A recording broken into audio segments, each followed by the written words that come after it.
हाँ, अब आपसे स्टोरी सुना रही थी कि जब आपकी शादी हुई, you were 19 years old and आप फिर जो है 11 months जब शादी को हुए थे तो आप मस्कत गई हैं और पापा पहले जा चुके थे। पापा कब गए थे? 1 महीने पहले गए थे। नवंबर में? हाँ, नवंबर नहीं, तकरीबन 1 महीने नवंबर अच्छा। में वो चले गए थे। तो आप दिसंबर में गई हैं मस्कत? मैं दिसंबर 11 दिसंबर। अच्छा, हाँ, तो क्या हुआ फिर बताएं स्टोरी। वो मेरे वहाँ पे जब पहुँचे तो जो शहर मतलब जहाँ हमें जाना था, दार से BTI का इंस्टीट्यूट है, तो वो था 35 किलोमीटर्स दूर। तो सारा जो है रास्ता वो मेन रोड थी, हाईवे मतलब, और वो पूरे ऑल अलोंग गई, मगर चारों तरफ कोई डेवलपमेंट या बिल्डिंग्स या वो नहीं थी। बिकॉज मस्कत जो है उसी वक्त नेशनल डे हुआ था उनका 2 साल पहले, 3 years बिफोर, एंड डेवलपमेंट नहीं हुई थी। सो खैर इट वाज जस्ट जाते रहे हाँ, मतलब कि खाली वो दोनों तरफ डेजर्ट सॉल्टी भी कहेंगे ऐसी था। फिर मस्कत अप्रोच जब हो रहा था तो वहाँ बड़े बड़े ब्लैक माउंटेन्स थे, माउंटेनस एरिया है आगे से सारा। फिर हम पहुँचे तो बिल्कुल लुक समझे डिफरेंट था, क्योंकि कराची से आ रहे थे और कराची में तो बहुत डेवलपमेंट और मतलब यूनिवर्सिटीज़ कॉलेजेस सभी कुछ थे, गुंजान इलाका, आबादी और सब कुछ डेवलप था। तो फिर हम पहुँचे घर तो वो दिया हुआ था एक स्टूडियो, 1 bedroom मतलब 1 room टाइप होता है, उसे स्टूडियो कहते हैं। उसी में small kitchen and washroom, apartment teachers के लिए। no, ग्राउंड पे थे बस 8-10। बिल्डिंग नहीं थी? नहीं बिल्डिंग्स नहीं थी। बिल्डिंग बस सिर्फ कुछ ब्लॉक्स हमारे ज़रा घर से पहले थी। दैट वाज वो सिर्फ वही बिल्डिंगें थी मस्कत में उस वक्त। नए अपार्टमेंट्स जैसे आप समझे होंगे, वो स्कूल बच्चों का जो था थोड़ा दूर उस पे वहाँ थी, बस वही थी। बाकी सारे रास्ते कोई डेवलपमेंट ऐसे बिल्डिंग्स या हाउसेस या कुछ नहीं थे। तो फिर ये दारसेत एरिया था जो जहाँ हमारा ये मसूद का इंस्टीट्यूट, वोकेशनल इंस्टीट्यूट कहते हैं, जहाँ कारपेंट्री और ये डिफरेंट चीज़ें सिखाते हैं, welding and all that, vocational institute. और इंग्लिश टीचर थे। तो ये सिर्फ टीचर्स को मखसूस बैचलर्स को देते थे। ये हाउसिंग ये जो एरिया थे ब्लॉक्स, और उनके इंडियन 3 कोलीग्स भी रहते थे बराबर में, जैसे 2 को शेयर करना होता था। एक मतलब बैचलर था, मगर जो वो थे प्रिंसिपल मसूद इतने अपसेट हो रहे थे और उन्हें कहीं घर नहीं मिल रहा था, मतलब फॉर रेंट। उन्होंने कहा था आपको बाहर रेंट करना होगा। तो ये फिर गए मस्कत जो है वो वहाँ से और 15 किलोमीटर आगे प्योर माउंटेन्स का रियल मस्कत जो कहते हैं। सब वहाँ पैलेस बड़ा अच्छा, सुल्तानत ऑफ ओमान के जो रूलर थे सुल्तान काबूस उनका है। तो उधर गए, ये एक बता रहे थे, तो वहाँ पे वो आदमी दिखाया घर। तो एक पहाड़, आप समझिए पथरीला पहाड़ होते हैं वहाँ पे, तो वहाँ उसने ऊपर दिखाया इशारा करके कि ये आपका घर है वो ऊपर, और वो वाला रेंट करना है। और एक 2 डंडे पे 2 आई थिंक, या तो गधा था, 2 हाँ पानी के कनस्तर नहीं कहते, बाल्टियां नहीं, वो कनस्तर जैसे घी के आते हैं बड़े कैन्स, जिसमें दूध वाला दूध आता था। नहीं दूध वाला अलग होता है वो, नहीं जिसमें चावल दाल नहीं आ जाते, वो टिन के होते हैं, बड़े बड़े साइज के, अभी भी आते हैं। वो साइड पे और उसमें पानी था। तो कहने लगा, वो आदमी ने कहा ये बस अब ऊपर घर है, ये तुम पानी लेके जाओ खुद ऊपर। तो वो तो शौक पे आ गए मसूद को कि भाई वो तो आए हैं माशाल्लाह कराची से, जहाँ घर में हम एवरी फैसिलिटी हर चीज़ होती है। तो वो तो बस फ़ौरन आए वापस और सारी स्टोरी की होगी प्रिंसिपल से। तो शुक्र है अल्लाह ताला ने, 1 दिन पहले ही, रात पहले, कल मेरी फ़्लाइट है, तो उन्होंने चाबी दे दी थी। तो इस तरह हम जब इन जो ब्लॉक में हम आए तो वहाँ सब मॉडर्न था, क्योंकि टीचर्स BTI के टीचर्स के लिए था, मतलब वहाँ था अवेलेबल पानी और बाथरूम और सब। तो अल्लाह का बड़ा करम हुआ। और फिर इस तरह हमारा ये मेरा पहला वो था सफ़र, मतलब जहाज़ का भी और मुल्क से बाहर जैसे जाने का एक्सपीरियंस पहला था। फिर हमें कुछ पता चला था, मसूद ने जैसे बताया था ख़त में कि मेरे आने से पहले कि यहाँ पे कुछ ऐसी चीज़ें नहीं हैं और बिल्कुल मुख्तलिफ है। तो फिर मेरी जो मदर इन लॉ सास अल्लाह मग़फ़िरत करें, उन्होंने गई मेरे साथ। फिर उन्होंने सारी किचन के ना बेसिक यूटेंसिल जैसे वो पतीली, मतलब तवा, ऐसे मुझे भी याद आ रहा है, बेलन भी, ये सब उन्होंने लिया क्योंकि वहाँ पे कहने लगे शायद ये सब चीज़ें ना ऐसे मिले करीब में। तो खैर वो भी मुझे याद आ रहा है कि होल्ड ऑल होता था एक, जब आप सफ़र करते हैं ना ट्रेन से, तो एक बड़ा सा होता है कैनवस टाइप, नहीं मोटे कैसे बना होता है, उसमें आप पूरा अपना स्लीपिंग का बैग समझे ना, उसके सामान, रज़ाइयाँ वगैरह। लोग जैसे कराची से लाहौर, इस्लामाबाद जैसे ट्रेन में जाते हैं तो उसमें अपना ये रखते हैं, तो और फोल्ड हो जाता है। तो मुझे अब याद आ रहा है जैसे वो भी एक था शायद, उसमें फिर लिहाफ वगैरह भी रखे और चीज़ें लेके फिर ये मतलब वहाँ से तैयारी मतलब ये करके गए थे। तो वो चीज़ें या मतलब काम आई क्योंकि उस वक्त ज़ाहिर है वहाँ ना गाड़ी होगी और जान कुछ पता ही नहीं था कि इतना। मसूद के तो ट्रांसपोर्ट आती थी तो ले गए आते थे, वो पिक एंड ड्रॉप था। तो बस फिर ये सफ़र ज़िंदगी माशाल्लाह शुरू हुआ।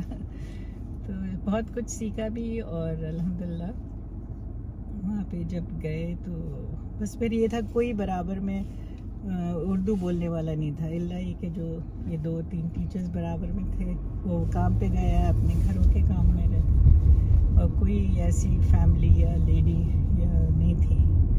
तो उस में बस दो थी ऐसी, एक थी सामने, वो अपना दरवाज़ा खोल के बैठती थी, वो अरबिक थी, अरबी, और वहीं की सलाला की थी। तो वो इशारा स्माइल करती थी, इशारा करती थी आ जाओ, तो फिर मैं चल के ना बस सामने थी। तो फिर वो बैठी हुई अपना कुछ चावल चुन रही हैं। तो अब मुझे अरबी नहीं आती, उन्हें ज़ाहिर उर्दू या इंग्लिश कुछ भी नहीं आती थी। तो फिर मैंने ऐसे इशारा कर करके ये क्या है ये क्या है, तो वो बता देती थी ये चावल को रोज़ कहते हैं। फिर वो वॉश कर रही हैं, जैसे वहीं छोटा सा ही किचन था।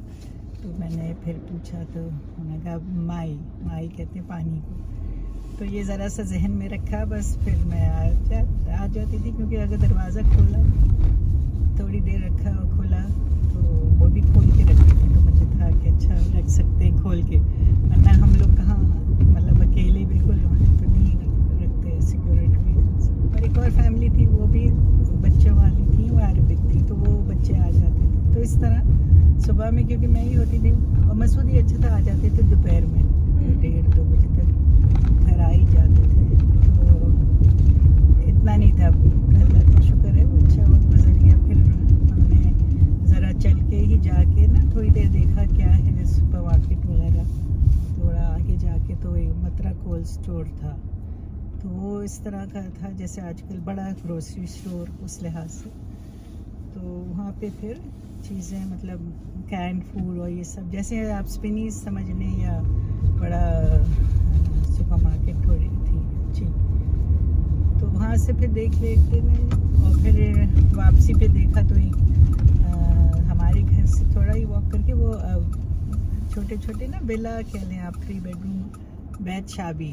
तो वो शाबी वहीं के लोग पीपल उन लोगों को दिए हुए थे, मानी थे घर। तो एक आंटी और अंकल ज़रा बड़ी उम्र के थे, तो उन्होंने अपने ही घर में जैसे गराज टाइप था या जगह थी आगे, उसमें उन्होंने छोटी सी ग्रोसरी खोल ली थी। तो फिर ये ज़रा करीब था, मतलब मुझे कभी कुछ लेना होता था तो मैं जाके ना वहाँ से सुबह में भी जैसे मसूद गए में या हम शाम में वहाँ से ले लेते थे। तो वो भी अच्छा मतलब था कि ज़्यादा दूर नहीं जाना था। फिर बस इस तरह काफ़ी हमारा अच्छा ये था, ये जो इन्होंने दिया था घर, तो इसके पीछे ना दरवाज़ा, एक ही रूम होता था उसमें, इसको स्टूडियो कहते हैं, और इसमें ही दो चेयर्स, आर्म चेयर्स थी और एक तरफ बेड लगा हुआ था, और अब उसके बाद जो है स्लाइडिंग डोर थे। तो अब ये एक चीज़ नहीं थी, क्योंकि हमारे कराची, मतलब कराची में तो वही स्टाइल होते हैं, और वो भी के 2 पट के घर होते, 2 पट के दरवाजे, हाँ, और खिड़कियाँ जैसे हैं वो लगी होती हैं, सलाखें, या वो मतलब पूरा जो स्टाइल था उस वक्त घरों का वैसा होता था। तो ये स्लाइडिंग डोर होता है, इसमें पूरा शीशा जैसे है, तो आप बाहर कभी देखते हैं। और फिर वहाँ पे छोटा सा वो था सहन, क्या कहेंगे उसे, कवर्ड जो होता है ना, बैल्कनी ज़मीन पे है ना, तो वो कवर्ड था। अच्छा, फिर उसके बाद कच्चा था पीछे पूरे। तो वहाँ हमने देखा था जो पड़ोसी थे अब्राहम थे, वो इंडिया के, तो उन्होंने पूरे अपने यहाँ करेले उगाए हुए थे, और आगे भी और पीछे भी वो, तो वो खुद अपने गार्डनिंग करते थे। तो फिर उसके बाद मसूद में हमने ये फलियाँ होती हैं सेम वाइट बीन्स आती हैं ना, लोबिया के जो है, वो डाले, और फिर काफ़ी बहुत अच्छी बेल उग गई थी। हाँ, फिर लोबिया आया भी, फिर मतलब वो अच्छा हो गया था। पीछे भी आप कर सकते थे, और तो वो एक अच्छा पास टाइम भी, हॉबी भी हो गई, और फिर सीख भी लिया, मतलब उसी पे देख। तो वहाँ पे फिर मसूद बारबेक्यू भी अच्छा, ये वोकेशनल ट्रेनिंग इंस्टीट्यूट था, तो यहाँ पे वेल्डिंग भी होती थी, और वुड वर्किंग, हाँ, उसमें वुड वर्किंग होती, वेल्डिंग होती थी। तो आयन के वो स्टूडेंट्स को सिखाते थे। तो फिर मसूद को बारबेक्यू का शौक़ था, तो उन्होंने कारोनन थे जो टीचर थे, उन्होंने फिर बारबेक्यू का बारबेक्यू बना दिया था, स्टैंड वाला लोहे का। तो फिर अच्छा बारबेक्यू फिर ये था कि वो वहीं पे मसूद करने लग गए थे। तो एक वो थे, इत्तेफाक से हमें मिले, एक जैक, वो ऑस्ट्रेलियन थे। तो वो वहाँ पे पता है उस ज़माने में जो हम सुपरमार्केट में गए, मैं तो देखा ब्रेड जो है उसमें डबल रोटी, तो उसमें ना लेके आगे छोटी डबल रोटी, तो पता है सुरसरियाँ थी, सुरसरी कहते स्मॉल बीटल्स, मतलब बहुत ही मुन्नी से, हाँ, जो वो पैदा हो जाती हैं अगर बहुत ज़्यादा आपके यहाँ वो मिर्चें हैं, या खाना दालें, या रोटी, हाँ, क्योंकि वो आता था बाय शिप, सब जगह से बाहर से आता हुआ, या यहाँ भी बेकरी में नहीं बिकी, अब जो भी। तो फिर ये पता चला वहाँ ग्रेन आती है ना, जैसे बाहर से मंगाते हैं, हर चीज़ तो बाहर से आती है। तो जब वो आप मंगाएंगे भी तो उनको स्टोर करना पड़ेगा, ताकि पीसे वहीं जो फ्लावर मिल्स वगैरह बनती है ना, तो फिर वो साइलोज बना, उसको साइलोज कहते हैं। तो वो साइलोज बड़े बड़े स्टोरेज के होते हैं, हर पोर्ट के पास तकरीबन बने हुए होते हैं, जो डेवलप्ड होती हैं कंट्रीज के भाई शिप। अगर अनाज जब आता है, तो ऑस्ट्रेलिया से भी आता था सामान, तो फिर वो उसमें स्टोर हो जाता है, उसको वहाँ पे जमा करते हैं वो, और फिर फ्लावर मिल्क साथ ही होता है, तो जो आटा पीसने का कहते हैं, बड़ी फ्लावर मिल्क चक्की ऑटोमेटिक बनवाते हैं, मतलब वो फिर वो इस तरह हमें आटा मिल जाता है, जिसको फिर ताज़ा, फिर वो जब वो स्टोर कर लेते, फिर दुकानों में ताज़ा आटा सप्लाई होता है, तो फ्रेश ब्रेड बन जाती है। तो फिर जब वो उसने बता रहे थे, हम 2 साल लगे उन्हें शायद बनाने में, ह्यूज बड़े बड़े होते। फिर उसके बाद से फिर ब्रेड वगैरह मिल गई थी। तो फिर ये होता था मत्रा कोल्ड स्टोर में, फिर स्टोरेज सही होती है ना, इस वो थे मॉडर्न स्टाइल का, तो वो भी एक एक्सपीरियंस हुआ था कि दालें और उसमें सुरसरियाँ थी। तो फिर इन्होंने इनसे ये सीखा, जो सिद्दीकी साहब के बराबर में मसूद के टीचर, कहने लगे मैं अपनी दालें भी फ्रिज में रख देता हूँ, या मसाले में सबसे ज़्यादा मिर्चों में लगती है, जैसे ना गोल मिर्च, हाँ, तो फिर वो कहते थे मैं फ्रिज में रख लेता हूँ। तो इस तरह ये शुरुआत हुई थी मस्कट में।